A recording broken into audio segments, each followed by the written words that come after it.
अगर आप एक यंग एडवोकेट हो और सोच रहे हो कि मैं कोर्ट के अंदर आने के बाद में पैसा कैसे कमाऊंगा, अपनी आइडेंटिटी कैसे बनाऊंगा और क्लाइंट कैसे बनाए जाते हैं एज अ इनिशियल स्टेज के ऊपर, तो आप सही वीडियो के ऊपर हो। मैं 5 ऐसे सीक्रेट और 5 एक ऐसी काबिलियत वाली बातें बताऊंगा जो अगर आप रेगुलरली बेसिस पे फॉलो करते हो 100% आपकी वकालत के अंदर कमाई शुरू होगी, आपको कोर्ट के अंदर आइडेंटिटी आपकी बनना शुरू होगी, प्लस आपको काम आना बहुत इजी तरीके से शुरू हो जाएगा, बहुत ही स्टार्टिंग के दिनों से ही। मैं दिनों की बात कर रहा हूं, याद रखना। और ये 5वीं वाली जो बात होगी ये सबसे इंपॉर्टेंट होगी, इसी से आपका इनकम के सोर्स के जरिए जुड़ी हुई बात मैं करूंगा, तो याद रखिएगा। सबसे पहली बात आपको क्या समझने वाली है, अपने कोर्ट को और कोर्ट के जुरिडिक्शन को समझना बहुत जरूरी है। जैसे कि आप कोई भी थाने के अंदर देखते हो कि अगर कोई भी थाने के अंदर, पुलिस स्टेशन के अंदर एफआईआर दर्ज होती है तो वो कौन से कोर्ट के अंदर जाएगी ये हमें पता ही नहीं होता है। इनिशियल स्टेज के अंदर हम जो है सीनियर के पीछे लगे रहते हैं कि सीनियर मुझे बताएगा वगैरह वगैरह, लेकिन नहीं, आपको खुद को ये बात को जानकारी होनी चाहिए कि एक डिस्ट्रिक्ट कोर्ट है, उसके अंदर इतने सारे कोर्ट रूम्स होते हैं। जुडिशियल मजिस्ट्रेट फर्स्ट क्लास का अपना एक डिस्ट्रिक्ट होता है और दूसरे जुडिशियल मजिस्ट्रेट फर्स्ट क्लास फला फला डिस्ट्रिक्ट के जेएमएफसी होते हैं, सेशन कोर्ट होते हैं, सेशन कोर्ट के पास में कौन सा डिस्ट्रिक्ट है। तो ऐसे केस के अंदर एक जेएमएफसी जो होता है, उनके जो जज साहब होते हैं, उनके पास में कितने पुलिस स्टेशन हैं ये आपको पता होना चाहिए। कि मान लेते हैं वेस्ट के अंदर जो थाने हैं वहां की जो एफआईआर दर्ज करी जाएगी तो वो कौन से कोर्ट के या कौन से जेएमएफसी के पास जाएगी ये आपको पता होना चाहिए। पुलिस वाले चार्जशीट फाइल करेंगे अपने पर्टिकुलर थाने की, तो वो थाने की जो चार्जशीट है वो कौन से पर्टिकुलर जेएमएफसी के पास जाएगी ये आपको पता होना चाहिए। तीसरी बात यहाँ पे यही है कि कौन से एरिया के कोर्ट का जुरिडिक्शन, कौन कौन से एरियाज के थाने का जो जुरिडिक्शन वो कौन सी कोर्ट के पास है, ये आपको कंप्लीट बेसिस में पता होना चाहिए। अब इसका पता होने के बाद में आपको क्या फायदा होगा, डेली जो कोर्ट के बाहर कॉज लिस्ट लगी होती है उसको ऑब्जर्व करने में बहुत आसानी होगी आपको। दूसरा, थानों के हिसाब से एक लिस्ट तैयार आप करिएगा किस चीज को लेके कि पर्टिकुलर जो जेएमएफसी इस पर्टिकुलर डिस्ट्रिक्ट के हैं इनके पास कितने थाने आते हैं, आपको ये पता होना चाहिए। एक लिस्ट बना के आपको तैयार करके रखनी चाहिए। इससे फायदा क्या होगा, फायदा बस एक ही इकलौता फायदा है, क्लाइंट के सामने या किसी वकील साहब के सामने आप जब अपनी बात कर रहे होंगे तो आपको उससे एक दिमाग में क्लैरिटी और एक अंदर से कॉन्फिडेंट जरूर आएगा। और वो आने के बाद में क्लाइंट को साफ क्लियर तौर पे या किसी भी व्यक्ति को साफ तौर पे दिखाई देगा कि जिन वकील साहब से राय मैं ले रहा हूं वो एक बेहतर और एक समझदार और एक ज्ञानपूर्वक अपने वकील साहब हैं और मेरे को अच्छी गाइड करेंगे। ये एक आपके पर्सनैलिटी में झलकना चाहिए इनिशियल स्टेज से ही। जिस दिन कोर्ट जाओगे उसी दिन आपको ये पहला काम तो करना ही है। दूसरी बात मैं करता हूं, फाइलिंग प्रोसीजर के अंदर आपको मास्टरी करनी पड़ेगी। ये बहुत ही ज्यादा इंपॉर्टेंट है। बहुत गलतियां यही स्टेज पे हम करते हैं और हमारे सालों बीत जाते हैं, 1 साल 2 साल 3 साल 5 साल 6 साल हमारे बीत जाते हैं, फिर हमें पता लगता है कि यार ये काम तो हमें पहले ही इनिशियल स्टेज पे कर लेना चाहिए था। जैसे कि ड्राफ्टिंग एक होती है, ड्राफ्टिंग तो हम इधर उधर से देख कर अपने फ्रेंड से, अपने कलीग से, अपने सीनियर से हम पूछ के जैसे तैसे अपना ड्राफ्ट तैयार कर लेते हैं। लेकिन यहां पे लैग आ जाता है फाइलिंग को देके कि कोर्ट के अंदर जब आपने एक ड्राफ्ट प्रिपेयर करा, एक एप्लीकेशन भी एक प्रिपेयर करी, सुपरदारी की एक एप्लीकेशन, 1 पेज की एप्लीकेशन होती है, वो हमने प्रिपेयर कर ली। अब बताओ भाई इसका करना क्या है, कौन से काउंटर में जाके फाइल करना है, ऑनलाइन ई फाइल मुझे कैसे करना है, कितने रुपए की कोर्ट फीस लगेगी, इंडेक्स मेरे को कैसे प्रिपेयर करना है, वकालतनामा का क्या फॉर्मेट होता है, ठीक है। तो यही कोर्ट फीस कितनी लगती है, कोर्ट फीस कोर्ट में मिलती कहां पे है, ठीक है।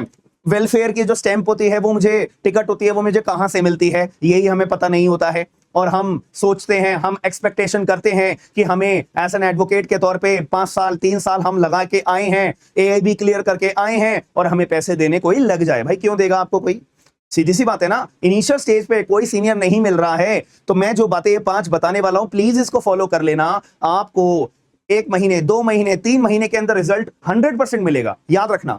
तो कोर्ट फीस कहां मिलती है, वकालतनामा का क्या फॉर्मेट मेरी कोर्ट में चलता है, याद रखना। हर एक कोर्ट के अंदर ना अपना ही अलग एक फॉर्मेट होता है। यकीन मानना एफिडेविट्स के भी अपने अपने कोर्ट के अलग फॉर्मेट्स होते हैं, और वो अगर फॉर्मेट का इस्तेमाल करते हुए अगर एफिडेविट आपने नहीं बनाया तो पर्टिकुलर आपकी एप्लीकेशन रिजेक्ट हो जाती है, एफिडेविट रिजेक्ट हो जाते हैं। मैरिज रजिस्ट्रेशन के लिए भी अपने अपने एसडीएम कोर्ट के अलग अलग फॉर्मेट होते हैं एफिडेविट के अंदर, सीधी सी बात है। तो ये बात की जानकारी एक लोकल वकील ही बता सकता है। लोकल वकील का मतलब ये होता है एक ऐसा वकील जो पर्टिकुलर इसी डिस्ट्रिक्ट कोर्ट के अंदर प्रैक्टिस करता है। याद रखना। तो आप जिस डिस्ट्रिक्ट कोर्ट के अंदर जा रहे हो और आपको ये बातें नहीं पता है तो बहुत गलत है, याद रखना। तो वकालतनामा का क्या फॉर्मेट है, एफिडेविट का क्या कि कब कब लगाया जाता है, एफिडेविट के अंदर वेरिफिकेशन कब करी जाती है, डिपोनेंट का जो सिग्नेचर है वो कहाँ होता है, कहाँ स्टैंप लगती है, नोटराइज के लिए कौन कौन से डॉक्यूमेंट्स हमारे लगते हैं, नोटराइज कराना है अगर मेरे को कोई डॉक्यूमेंट तो कौन से वकील साहब या कहाँ पे जाके मेरा सस्ते में नोटराइज मैं करा सकता हूं, अपने पैसे में बचा सकता हूं। फॉर एग्जांपल 20 रुपए की कहाँ पे होगी, कौन से वकील साहब कितने लेंगे, क्लाइंट से मैं 100 रुपए चार्ज करूंगा तो मेरा 20 रुपए में काम हो जाएगा। ये छोटी छोटी बातें आपको याद रखनी पड़ेंगी। आपका बैकग्राउंड कुछ भी हो कि आप थोड़ा सा अच्छे फाइनेंशियल बैकग्राउंड से आते हो, कोई बात नहीं, तो फिर भी आपको ये छोटी छोटी चीजें याद रखनी पड़ेंगी। आप ये मत सोचिएगा कि यार मैं तो बहुत अच्छे बैकग्राउंड से आता हूं, मैं ये चीजें करूंगा, मैं ये चीजें सीखूंगा। याद रखना, अच्छा वकील बनने के लिए ना, हाई कोर्ट सुप्रीम कोर्ट के वकील तक जाने के लिए यहीं से ही आपको स्टार्ट करना पड़ेगा। जो हम गलती करते थे इनिशियल स्टेज से, आप खुद से भी पूछना, ये बात आपके मन में आएगी ये चीज। जो लोग कोर्ट के अंदर जाते आते हैं, आपके अंदर भी कहीं ना कहीं ये एटीट्यूड वाली चीज आती होगी, बट याद रखना ये सारी चीज अपनी साइड रख के आना अगर सीखना है तो, ठीक है। इंडेक्स कैसे प्रिपेयर होता है ये भी नहीं पता होता। एक सुपरदारी की जो मैं एप्लीकेशन आपको बता रहा हूं, 1 पेज की होती है, इंडेक्स भी लगता है साथ में और पूरा फॉर्मेटिंग होती है, हमें पता ही नहीं होता है। याद रखना, साथ में फाइलिंग जब आप करने जाते हो तो फाइलिंग काउंटर वाले बोलते हैं कि आपका ये पर्टिकुलर ऑब्जेक्शन है। अब जो फाइलिंग काउंटर वाला होता है, हमें कोई ऑब्जेक्शन के बारे में बताता है, हमें बहुत नर्वसनेस वहां पे आ जाती है काउंटर पे खड़े हुए। तो फाइलिंग के ऑब्जेक्शन को कैसे आपको रिमूव करना होता है, ये चीजें आप करने के बाद में ही तो सीखोगे। कोर्ट रूम के अंदर एंट्री से तो बहुत बाद की चीज है, इन चीजों में अगर मास्टरी कर लोगे, इन्हीं में बहुत सारा पैसा कमा लोगे इनिशियल स्टेज पे। कैसे वे भी बताएंगे। ये पॉइंट समझ में आ गया। अब नेक्स्ट पॉइंट की तरफ चलते हैं। रेगुलर कोर्ट जाओ और रिलेशनशिप बिल्ड करो। अब मैं ये बात क्यों बोल रहा हूं, आप इसको थोड़ा बहुत जरूरी समझना। पहली बात, रेगुलर कोर्ट जाने से फायदा क्या होगा। भाई देखो, आप एक पढ़ने लिखने वाले बच्चे हो, मान लेते हैं आप जुडिशरी की तैयारी कर रहे हो, एपीओ की तैयारी कर रहे हो, कोई ना कोई लॉ एग्जाम की तैयारी कर रहे हो। अब आपको भी पता है हर जगह पे एक्सपीरियंस और प्रैक्टिस का एक्सपीरियंस मैंडेटरी है। तो आप रेगुलर कोर्ट जाने का मतलब क्या है, रेगुलर कोर्ट जाने का मतलब है कि आप पूरे के पूरे 6-7 घंटे अपने कोर्ट के अंदर बिताने के लिए मैं नहीं बोल रहा हूं कि बस आप कोर्ट गए, ऑफिस में बैठे रहे, दोस्त यारों से मिल लिए, कैंटीन में पैटीज या फिर छोटी मोटी चीजें आप खा खू के अपना घर आ गए। No, this is not a regular court जाना। नो सॉरी, आपको रेगुलर कोर्ट जाने का मतलब ये है कि आपको कनेक्शन बिल्ड करने पड़ेंगे, अपना फेस लोगों को दिखाना पड़ेगा, सीनियर्स को अपना चेहरा दिखाना पड़ेगा। ये बात आपकी 5वीं बात जो मैं बताने वाला हूं, ये वहां पे काम आएगी। अपना फेस वैल्यू बनानी पड़ेगी कि मैं एक ऐसा व्यक्ति हूं जो रेगुलर कोर्ट में आता हूं। रेगुलर कोर्ट में आने का मतलब है कि आपको जो कोर्ट के अंदर जितने वकील साहब हैं, जितने सीनियर वकील साहब हैं, आपको उनके बारे में पता करना पड़ेगा। ठीक है, कौन सिविल में अच्छे वकील साहब हैं, कौन क्रिमिनल में अच्छे वकील साहब हैं, कौन नेगोशिएबल इंस्ट्रूमेंट एक्ट के मामलों में वकील साहब अच्छे हैं, कौन से वकील साहब हैं जो मैट्रिमोनियल के मामले देखते हैं, मैरिज रजिस्ट्रेशन के कौन से वकील साहब हैं, शादी कराने के लिए कौन से वकील साहब हैं, बेल कराने के लिए कौन से वकील साहब हैं।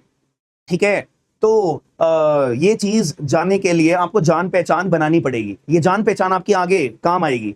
तो जितना ज्यादा आप कोर्ट के अंदर जाके फेस वैल्यू बनाओगे, फेस वैल्यू का मतलब अपना चेहरा लोगों को दिखाओगे, अपने से अपनी उम्र के वकील साहब को, अपने आप को, जो आपसे बड़ी उम्र के हैं, आपकी उम्र के हैं, आपसे छोटी उम्र के हैं, वगैरह वगैरह, सभी को आपको अपना चेहरा बताना जरूरी है। अपना विजिटिंग कार्ड हर किसी को देके अपने बारे में बताना जरूरी है कि मैं नया नया एडवोकेट अभी ज्वाइन हुआ हूं, मैंने एआईबी क्लियर करा है, या मेरे को 2 साल हो गए हैं, 1 साल हो गया है, 6 महीने हो गए हैं।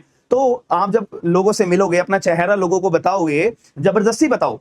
ठीक है, उससे क्या होगा, आपको पब्लिक स्पीकिंग का कॉन्फिडेंस आएगा, लोगों से बात करने का आपके मन में हौसला खुलेगा, कॉन्फिडेंस खुलेगा। हमारे जो यंग एडवोकेट्स होते हैं उनमें कॉन्फिडेंस की बहुत ज्यादा कमी होती है। तो जिसके पास कॉन्फिडेंस नहीं है वो वकालत के पेशे के अंदर कभी भी ग्रो नहीं कर सकता है। इसलिए मैं बोल रहा हूं रेगुलर कोर्ट जाने का मतलब आप 2 घंटे ही जाओ भले ही, लेकिन कोर्ट रूम के अंदर आपको जाना पड़ेगा, लोगों से मिलना पड़ेगा। जो नॉर्मल आम इंसान वहां पे घूम रहे होते हैं उनसे उनकी परेशानियां पूछनी पड़ेगी। ठीक है, भले ही आप उनसे परेशानी एक जानने के लिए लीगल एडवाइस उनको कुछ मत दो, आपको कुछ खुद को कुछ नहीं आता, कोई बात नहीं, लेकिन एटलीस्ट उनसे उनकी परेशानी जानिए कि एक्चुअल में उनका मुद्दा क्या है। मुद्दा जानने के बाद में आप थोड़ा सा अपना ऑफिस में या चैम्बर में या कैंटीन में, कुछ भी नहीं है, पंखे के नीचे बैठ के सोचिएगा कि सामने वाले व्यक्ति की ये परेशानी अगर है तो इसकी कंप्लेंट अगर मुझे फाइल करनी है तो मैं कैसे कंप्लेंट तैयार करूंगा, कहां फाइल करूंगा, एक रास्ता तो मिलेगा ना। ये जो मैं पॉइंट्स आपको बता रहा हूं सोचने का। फिर कोई वकील साहब मिलेंगे, कोर्ट के स्टाफ से बातचीत करने लग जाना, कि भाई साहब ये वाली बात है, मेरे को ये वाली एप्लीकेशन फाइल करनी है, तो मेरे को कैसे फाइल करनी पड़ेगी, कहां पे फाइल करनी पड़ेगी। दिमाग एक रास्ता तो मिलेगा ना आपको ये चीज को फाइंड आउट करने का। तो एक पर्पस आपको रोज कोर्ट जाने का बनाना है, एक पर्पस। वो पर्पस आपको कोर्ट जाने के बाद रेगुलर कोर्ट जाओगे तो वो पर्पस आपको जब ही मिलेगा। तो रिलेशनशिप फिर जब भी बिल्ड होगा, कोर्ट के स्टाफ से रिलेशनशिप बिल्ड होगा। 3 4 5 बार अपना चेहरा किसी व्यक्ति को दिखाओगे ना, वो बंदा आपको याद करने लग जाएगा, याद रखना, याद रखने लग जाएगा। ठीक है, अब चौथी बात आ जाती है, मैं डिटेल में भी आपको आगे चल के इसके बारे में बताऊंगा। ये मैंने पॉइंट बनाया चौथा वाला, to earn more you must learn more.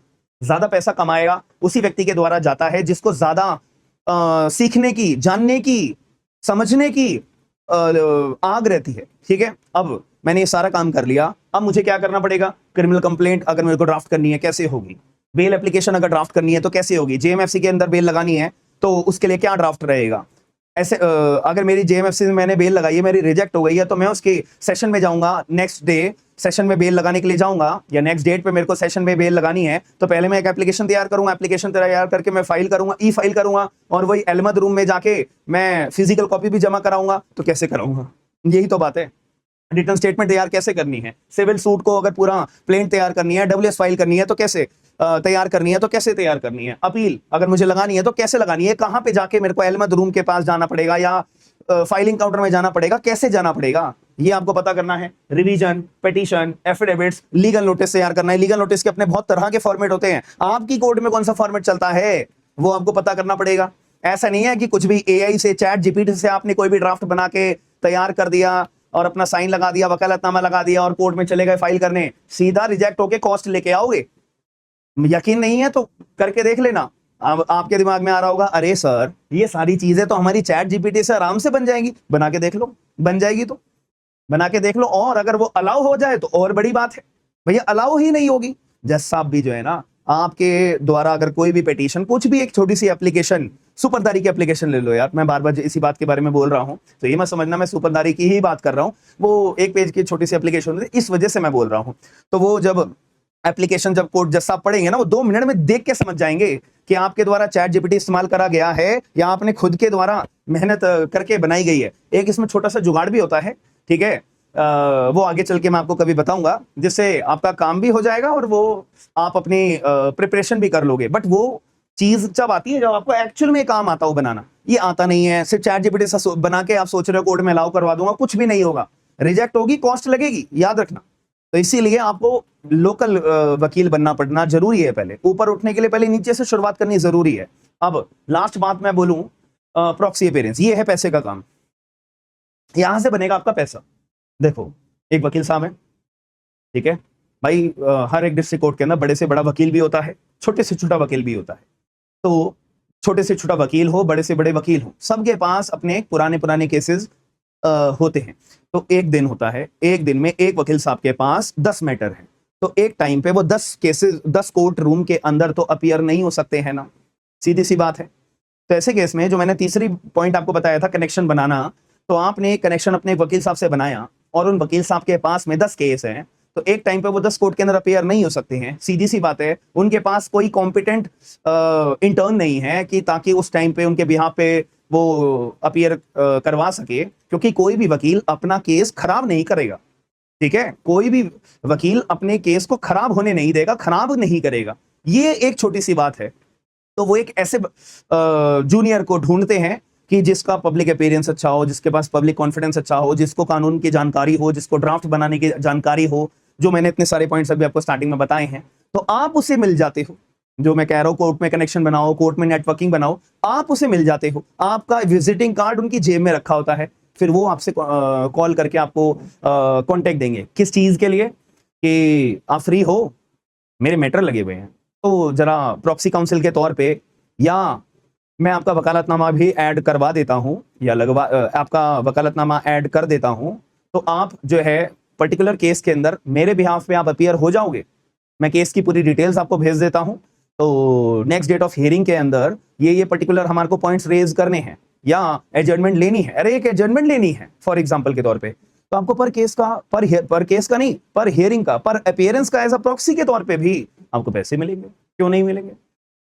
Starting में आपको मिल सकते हैं 500 रुपए पर अपीयरेंस। एक केस के 500 मिल रहे हैं, तो आपने अगर 10 वकील साहब को भी अगर आपने ढूंढ लिया, पर डे की मैं बात कर रहा हूं, पर डे, तो 5,000 रुपए पर डे आपका बन गया है, दैट्स इट। ताकि वो वकील साहब अपने क्लाइंट से जो मर्जी ले रहे हो, आपको तो अपने पर अपीयरेंस के पैसे मिल रहे हैं। और वो पैसे कैसे मिलेंगे? जो मैंने ये 4 ऊपर आपको बातें बताई हैं, और ये 5वीं बात, ये अगर आप एग्रेसिवली फॉलो करोगे, मतलब हो ही नहीं सकता है कि आपका वकालत के अंदर सक्सेस ना मिले, हो ही नहीं सकता है। ये बात को यकीन मानिएगा। और ये जो मैंने आपको 5 बातें बताई हैं, पूरे यूट्यूब पे छान मारिएगा, कोई नहीं बताता। मतलब आप एक एडवोकेट हो तो आप भी आगे चल के कभी नहीं बताओगे, ये सच्चाई है, देख लेना। तो ये 5 बातें अगर एग्रेसिवली अगर ये फॉलो कर लेते हो, आपको एडवोकेसी के अंदर मजा आने लगेगा, रोज कोर्ट जाने का मन करने लगेगा, नेटवर्क बनाने के लिए आपका ऑटोमेटिकली ग्राफ ऊपर जाने लगेगा। और जो मैं कह रहा हूं बार बार, ये जो ड्राफ्टिंग वगैरह चीजें हैं, कोर्ट का पूरा काम काज आपको बहुत इजीली आ जाएगा। हम जो है अपने आप को नकारा, हम जो है अपने आप को छोटा क्यों समझते हैं एज एन एडवोकेट? क्योंकि हमें प्रोसीजर नहीं पता होता, कामकाज नहीं पता होता। तो वो मैं आपको एक रास्ता दिखा तो रहा हूं, दैट्स इट। एक बार फॉलो करके देखो, ना मजा आए तो मुझे कमेंट बॉक्स के अंदर जो मन करे आप वो बोल दीजिएगा, बट ये 5 बातें जरूर फॉलो करना।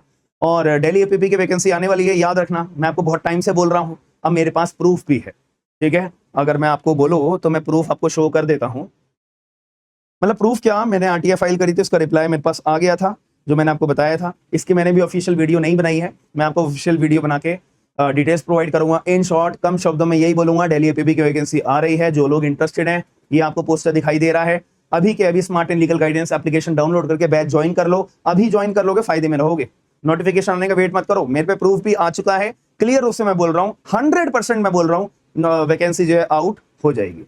अब अगर देरी अगर आप चाहते हो तो भाई आपके पास लाइफ में बहुत सारी चीजें करने को, आप सोच रहे हो चलो भाई दिल्ली एपीपी भी बहती गंगा में मैं हाथ धोने के तौर पे आ जाएगी तो भर दूंगा, सीरियस नहीं हूं, 3 साल है मेरे पास, बट कोई बात नहीं, योर लाइफ योर रूल्स, ठीक है। मैंने अपनी साइड से आपको सारी डिटेल क्रीम से क्रीम बातें बताई हैं, तो फॉलो अप करना आपके हाथों में है। और वीडियो पसंद है ये लाइक शेयर सब्सक्राइब जरूर कर देना, लाइक जरूर कर देना अगर आपको कहीं ना कहीं ये वीडियो पसंद जरूर आई है तो शेयर करके लोगों को अवेयर जरूर कर दीजिएगा। हम मिलते हैं नेक्स्ट वीडियो में, थैंक यू, धन्यवाद।